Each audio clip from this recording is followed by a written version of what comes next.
Okay, and let's go ahead and start webinar.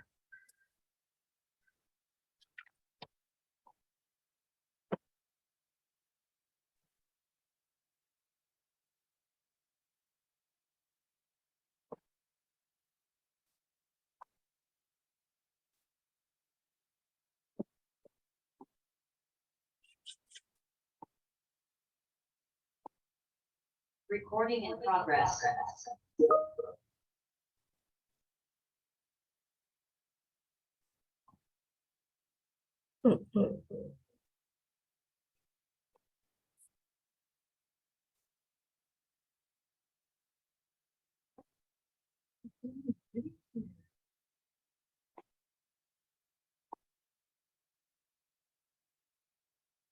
What is happening here?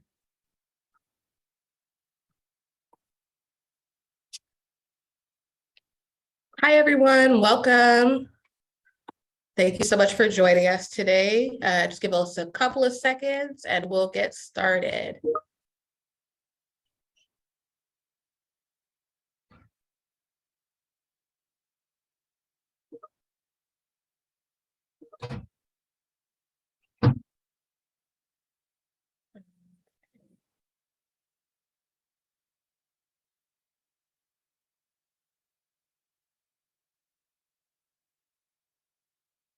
That's better.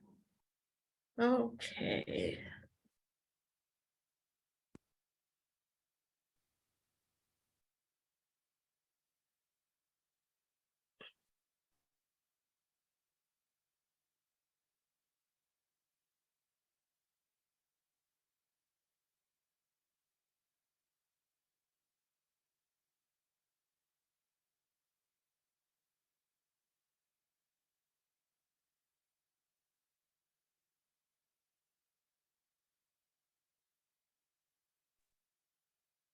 So, okay. Thank you so much, everyone, for your patience. We're about to get started.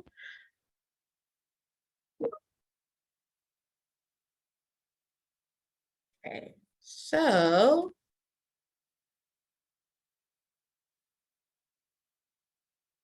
perfect.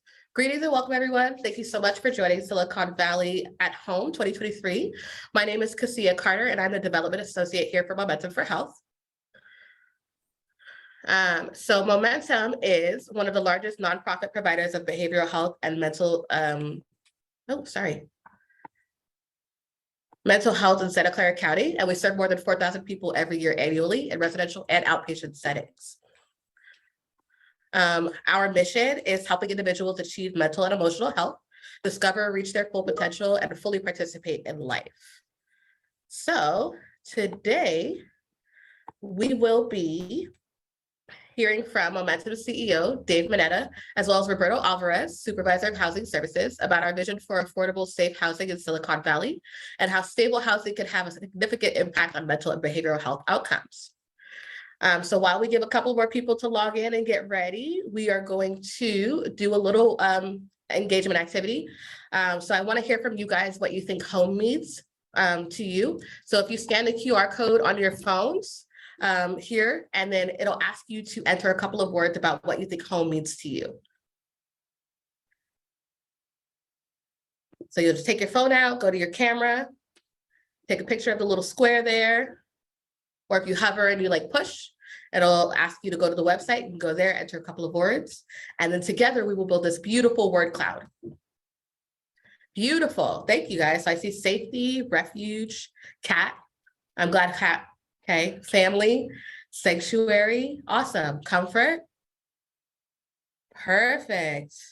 Family. Yes, that's a really, really big one. I feel like you can't really be at home without your family or your cat.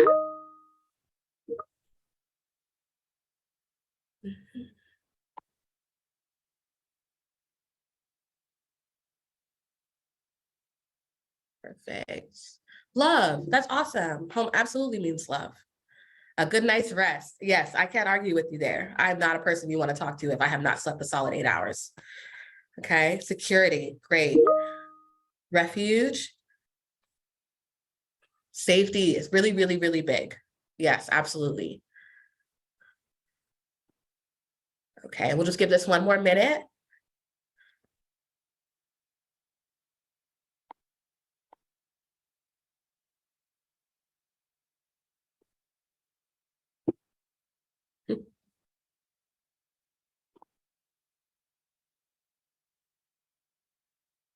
Awesome. Perfect. Well, thank you guys so much for participating. Oh yeah, look, we're getting some more sanctuary. Okay, comfort, it's a big one too. Great. Thank you guys so much. So a couple more things before we get started. This webinar will be a combination of recorded videos and live conversations, so make sure you stay tuned until the end. At the end, you'll have a chance to ask questions through the Q&A section of Zoom. All slides will be available after the webinar. We will send them in your email through that Zoom follow-up email you get. And then today's recording will also be posted on our YouTube channel, and our YouTube link will be included in the comments. We will have several poll questions that will pop up during the webinar. Please answer them if you're able to. You can do them anonymously. We're not going to judge you. We just want to gather some information. And it's helpful for us in planning future webinars and bringing you the most meaningful and engaging content for you. So thank you so much for being here today. Without further ado, I'll pass it on to our very own Mr. David Mineta. Thank you, Cassia, and great job. I want to again thank Cassia for pulling this together, and our development colleagues and Elizabeth and Fee and all. So we're excited to be partnering with Silicon Valley at Home again in 2023. Another thank you, just brief thank you. I just want to thank Regina Williams, the CEO of SV at Home. She's doing a fantastic job at SV at Home. This year, I also have the pleasure of presenting with my colleague Roberto Alvarez, Supervisor of Housing Services. Hopefully, as we all know, the month of May is both Affordable Housing Month and Mental Health Awareness Month.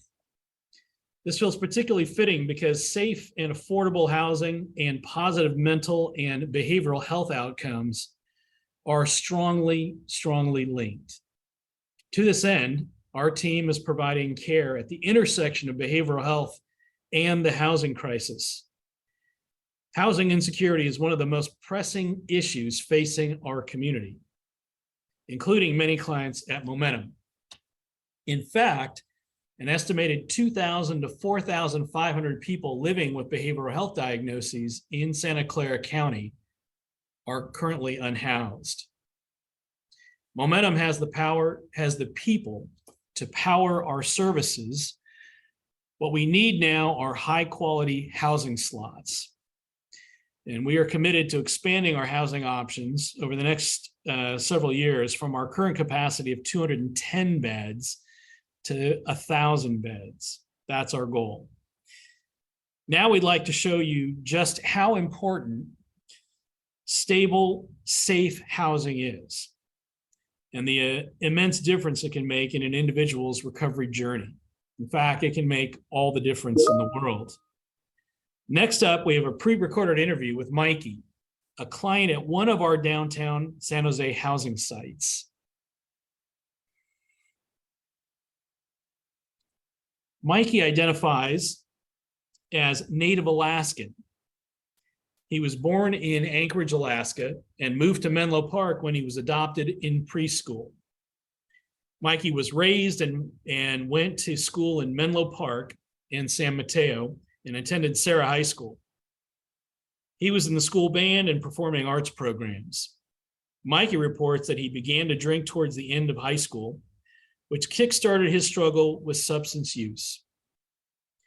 Mikey began to experience homelessness around the age of 22 after struggling with substance use from the age of 18.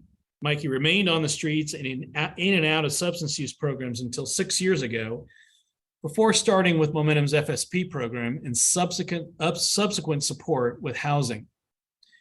From then, Mikey resided in a boarding home until moving to his current home at one of Momentum's supported housing sites in downtown San Jose. Mikey says his difficulty with mental health challenges, coupled with addiction, strongly contributed to his housing-related issues.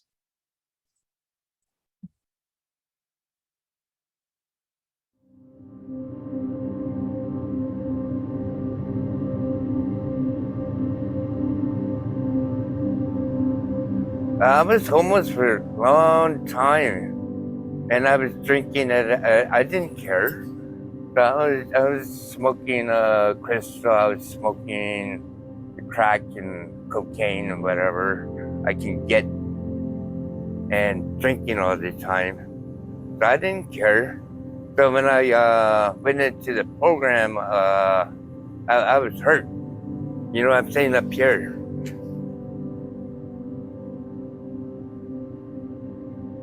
I was in residential rehab up in the East San Jose Hills, and I was there for 5 or 6 months, and I was having a hard time. How do I socializing? I just got off the street and got over a bad case of alcoholism. This house is people working together to keep the house clean. Got my own room, got my own bathroom. We got the kitchen upstairs. Sometimes we group cook, which is fun. People need something, or people are unsure of something, they come to me. But usually how do I say it? Lead by example. So I'm always cleaning, I'm always doing something.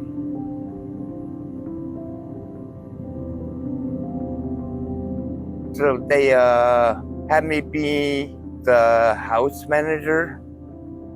So I ran around with the clipboard and did the leadership for the clients. I was a lead between the clients and staff. That's what I did. And sometimes run the classes. We have our meditation in the morning, and then we have various groups you go to. Usually I get up early around 2:30, 3 o'clock, and I do my chores, and I do whatever I need to do. So get all my things I need to do done in the morning.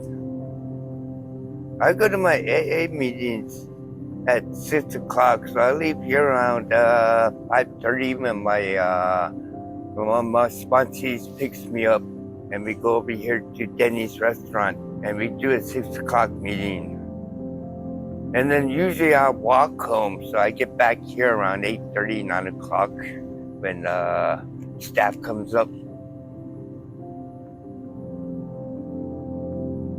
If you're doing your chores and you're doing your medication, and you do what your case manager says, and you can graduate and go to another housing place. And I'm about ready to have some classes over here on 6th Street. I forgot the name of the crew, but there's a whole bunch of little classes I want to do, like beadwork and art classes. If possible, flower shop and gardening supply center, if I can pull that together. But that's in the future. I have to deal with right now. The past is the past. You have to learn from the past. The future is not even here, so you have to deal with right now.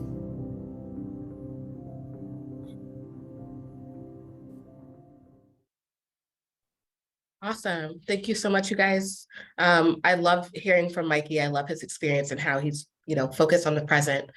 And I think that's really important for all of us right now, especially during Mental Health Awareness Month. So thank you so much for giving that video for us. We really appreciate it.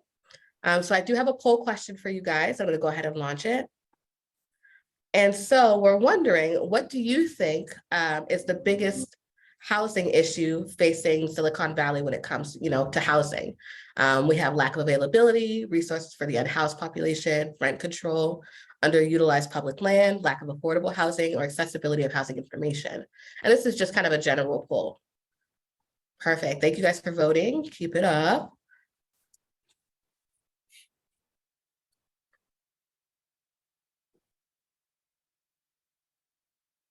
Just give you one more minute here.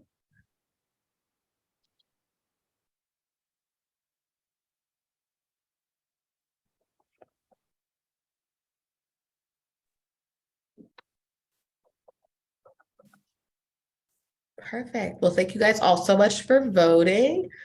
I'll go ahead and share the results so you guys can see them. So it looks like everybody thinks it's lack of affordable housing. And, this is the Bay Area, so I'm not very surprised by that one. So thank you so much for voting. Next up, I'll go ahead and introduce Roberto Alvarez, Supervisor of Housing Services. Take it over, Roberto. Thank you, Cassia. Hi, everyone. It's a pleasure to be here today. Before we get started with my section here, we're going to launch one more poll. And the question should be, have you heard of the Momentum Supportive Housing Program?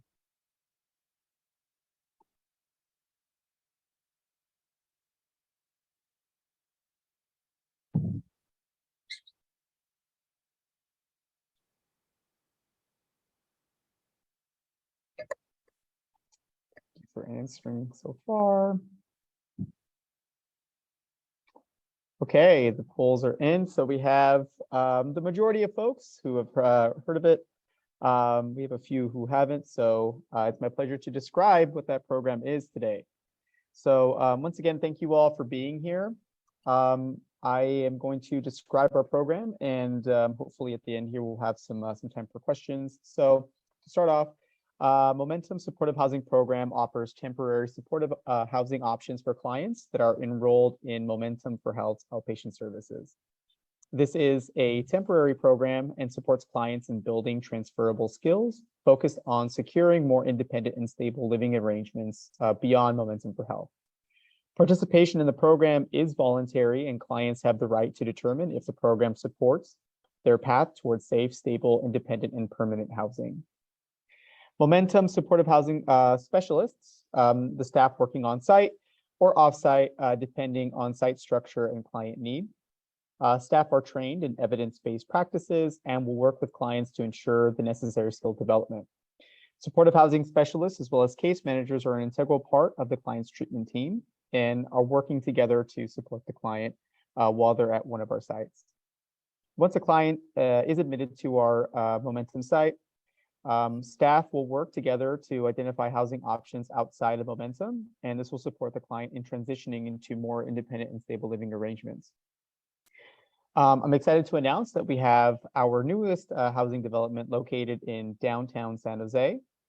This is a women's only home and supports clients in addressing their specific needs. We put together a virtual tour of this home so you can have a glimpse into our newest supportive housing environment that had its soft opening earlier this month. Clients at this location will be working on maintaining routines, developing skills that can be applied to other housing environments. And clients will have 2 staff members on site to support with the skill development.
That looks amazing. I'm really excited for our clients who get to experience this beautiful, welcoming space. And I mean, how about that bathroom, y'all? I'm a little jealous, okay? Awesome. Well, I mean, that's a nice kitchen too, Cassia. That was a nice looking kitchen. I'm not a big cooker, so yeah, the kitchen's yeah. not the place for me. Yeah, looks good. So I mean, absolutely. What a super exciting development. It's residential settings like these that our region and now state really are so desperately in need of. The entire housing continuum remains at the forefront of our efforts because we can all acknowledge that without the stability and safety of a place to call home, the hard work of our clients and their treatment team is jeopardized when we send them to a shelter or unlicensed home without adequate supervision and oversight or quality. Or sadly, oftentimes where folks are really released to the street. So I'm hopeful that the need for more community behavioral health beds is being treated as a priority. I mean, actually now more than probably ever than I've ever seen in 30 years in the field. Earlier this spring in March, Governor Newsom proposed a 2024 ballot initiative to improve and modernize how California treats mental illness, substance disorders, and homelessness. Since then, the governor revealed in his May revised budget, excuse me, or at least in preparation, as we were talking about this, the state is confronting a large budget deficit, but the commitment to behavioral health housing remains. We need your continued support, advocacy, and voice to help us spotlight the behavioral health housing gap that remains very much at a tipping point. Awesome. Thank you so much for that, Dave. So we're getting ready to open our webinar for our live Q&A. So head on over to the Q&A button. But first, I have one more poll question. And this one is just kind of trying to get an idea of how you guys heard about the webinar. So if you could, thank you so much. Go ahead and answer this poll about how you heard about today's webinar. And we'll just give you a minute to do that. And if you have a question, feel free to submit that to the Q&A box and we will open that up in just a moment.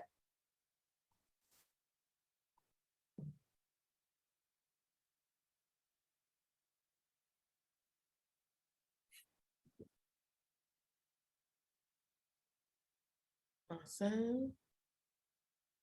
Just a couple more seconds here, give you guys a chance.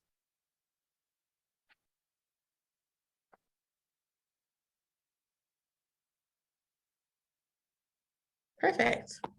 All right, so let's see what we've got here.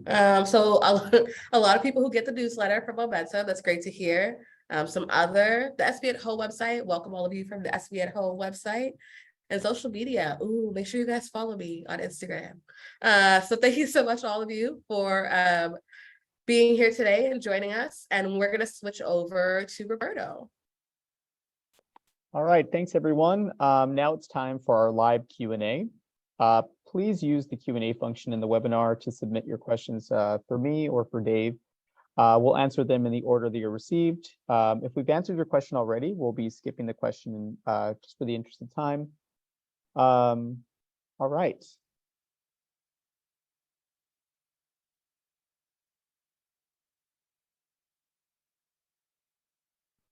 So it looks like we got one in the chat. I can go ahead and read that out for you.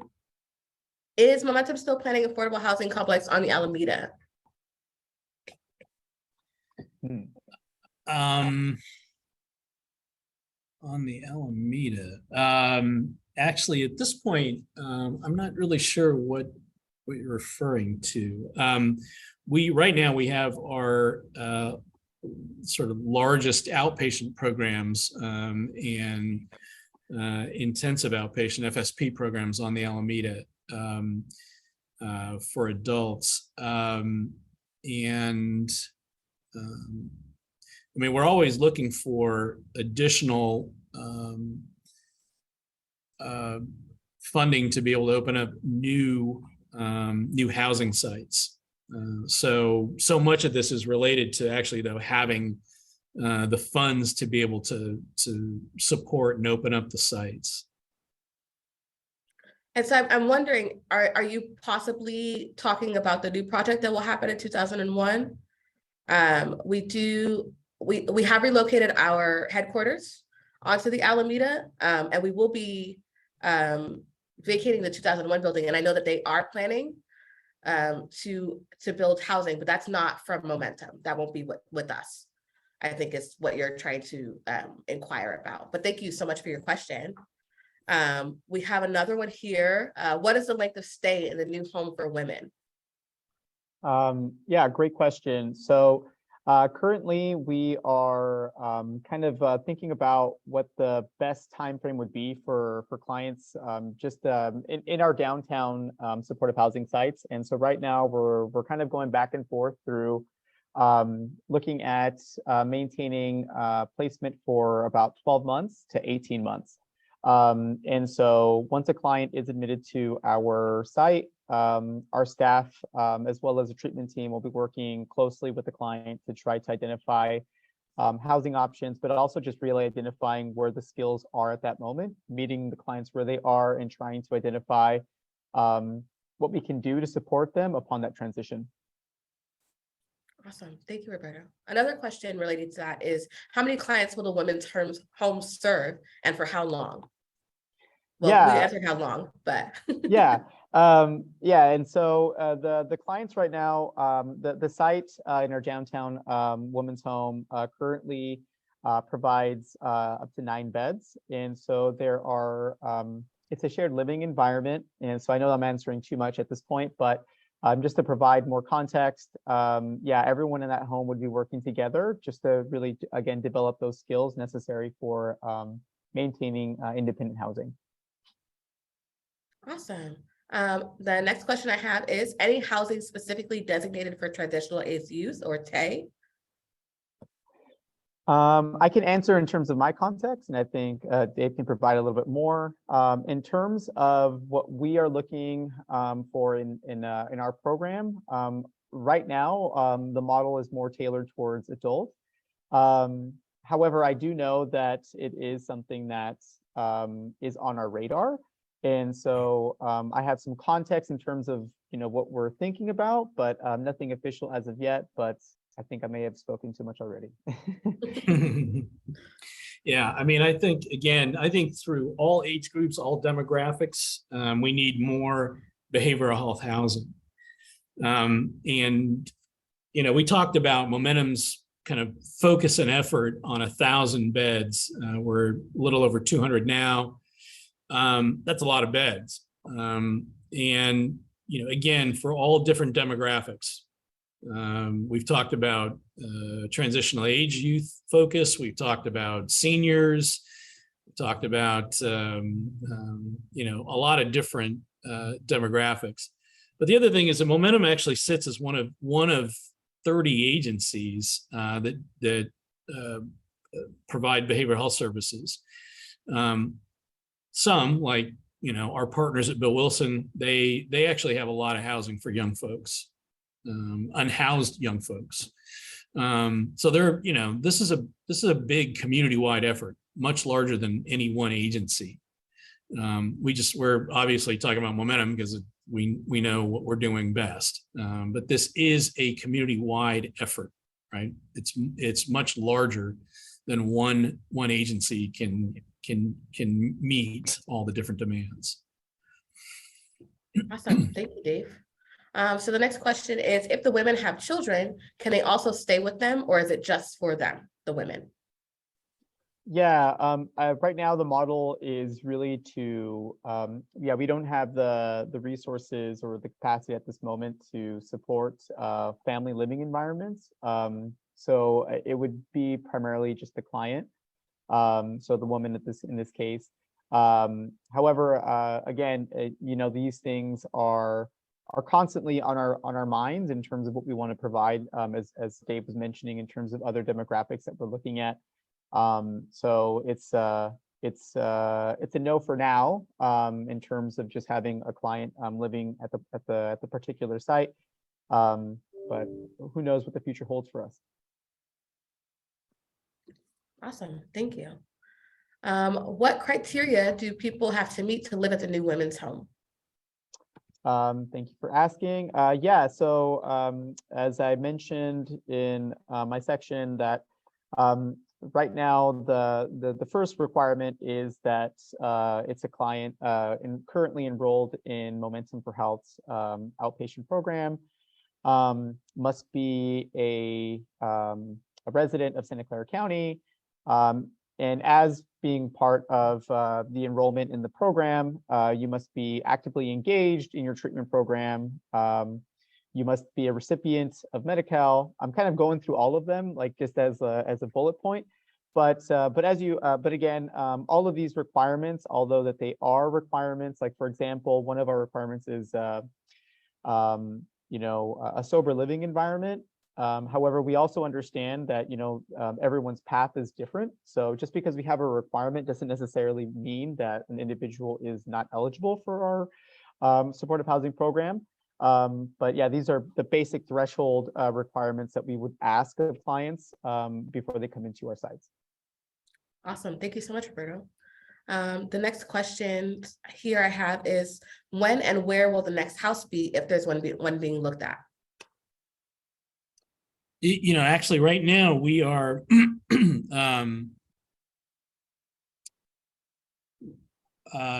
we're open to looking at new properties and all. We're in discussion with some nonprofit housing developers. We're talking to Regina at SV at Home, about additional development. And so, again, a lot of it's related to funding and state funding and grants that are coming down. So we're actually trying to, I think, juggle both the funding issues as well as different projects with partners. So yeah, just a lot going on right now. Thank you, Dave. This one's a little lengthy. So it looks like we have some clients that are homeless and live in their cars or RV by choice due to affordability issues. Will Momentum consider alternatives such as a safe parking lot area for those clients that don't want to live in a shelter or other housing placement? That's a great question. Yeah, that's a great question. I mean, actually, it's a great question. And I know that, it's an issue across, all the cities in Santa Clara County. We'll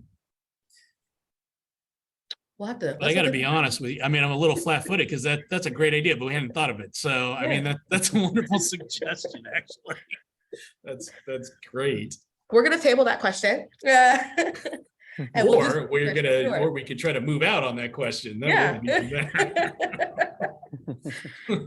Awesome. Unfortunately, there are so many folks and families living in their cars, RVs, and then going to work and then having to move and relocate their cars. Some who are working, and so that's a great idea, actually. Cool. The next question I have is, would Parisi House provide that service / support for mothers with children? That's a great, well, in some ways they inherently do, already.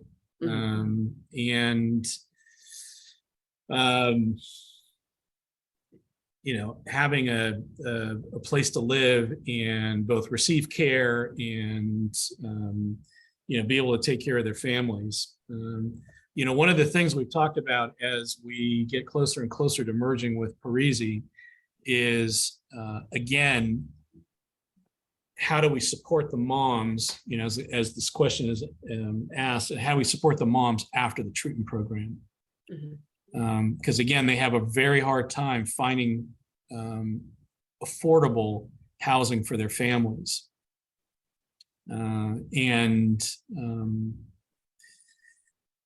Because the stigma is so high around addictions and related to moms, if there's, if people find out, then again, it just makes it tougher for them to find housing. So it is something that we've discussed with the Parisi staff, and hopefully in the next year we can move out actually on something as well. Awesome. Thank you so much for that answer, Dave. how many open beds does SHP currently have? Yeah, great question. So we have two different models of supportive housing. So our downtown sites are more intensive, more supportive in the sense that there's staff on site support.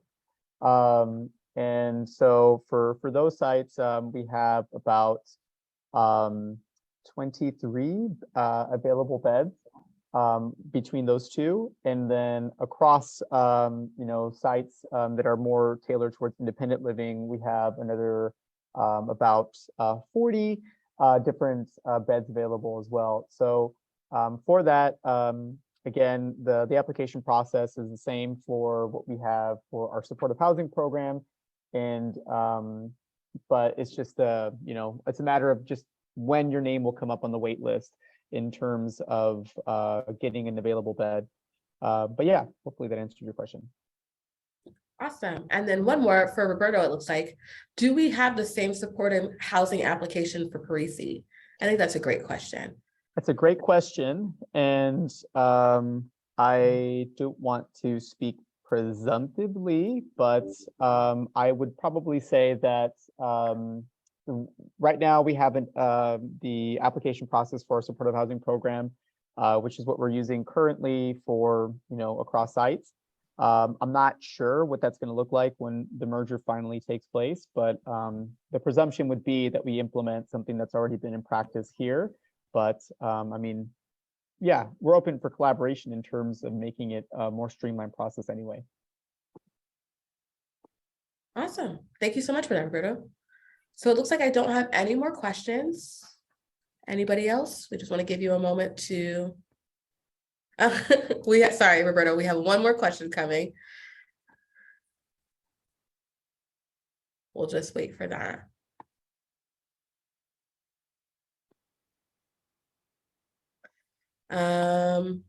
Will the presentation be available to view later? Yes, we will absolutely be sending the link to our YouTube page where the recording will be posted.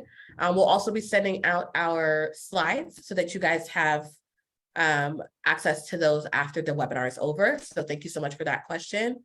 What is your idea of home? Dave, do you want to start with that one? Yeah. I mean, I go back to that to the doodle. I mean, earlier and the word poll. I mean, I think the thing that I think of most is safety, and I feel like I grew up here locally in the Valley at a time where there were a lot more group homes and places for folks to live. I'm not always sure what the quality was like, and now being in the field, I can see and hear what the quality of some of these independent living places are, and it's pretty sad. I mean, some of them are really sad, and that the choice would be between living on the street or living in not very high quality. And again, I think it's a matter of safety. So that's what I think of most. Awesome. Roberto, what about you? What does home mean to you? Yeah, if I can piggyback on some of the points made by Dave, I think with quality comes dignity. And I think a lot of the times the population that we have in terms of the clients that we serve, I think a lot of the times like there's a lot of stigma, there's a lot of other social factors at play. And I think I'm very proud and very confident to say that we really do, here at Momentum, we focus on quality and making sure that client experiences are focused on just really restoring their dignity and restoring people's place back in the community. So home really means that to me. It means dignity, it means safety, it means being able to just give individuals that comfort, that care that they have been longing for so long. So I really appreciate that this that Momentum is really doing that, and I'm proud to be able to contribute to that vision. Awesome. Thank you for that. And then the next question is, are you, Roberto, this is for you, I'm assuming, are you going to revamp the application since it's very old? Yeah, actually, great question. And yes, it's actually already been revamped. And so if you are looking for the new application out there, for those of you, reach out to me directly and I can send it to you somehow and as an all staff kind of message. But yeah, it's already been revamped. I will get it out to you. Perfect. Well, thank you all so much for all of your questions. If you do have any further questions or thoughts or feedback, please reach out to us through Momentum. So you can go to info@momentumforhealth.org and we can respond to your questions or send you the slides. You can also visit us at our website. You can follow us on Facebook, Twitter, LinkedIn, Instagram, YouTube. You can follow me too, but that's just a side note. So thank you so much, all of you, for being here. We'll also provide the slides through your email, so please make sure to keep an eye out for it. And it's been our pleasure sharing information with you about our housing programs. So until next year, everyone, have a wonderful rest of your day. Bye. Hi, everyone. Thank you. Nice job, Cassia. Thank you, guys.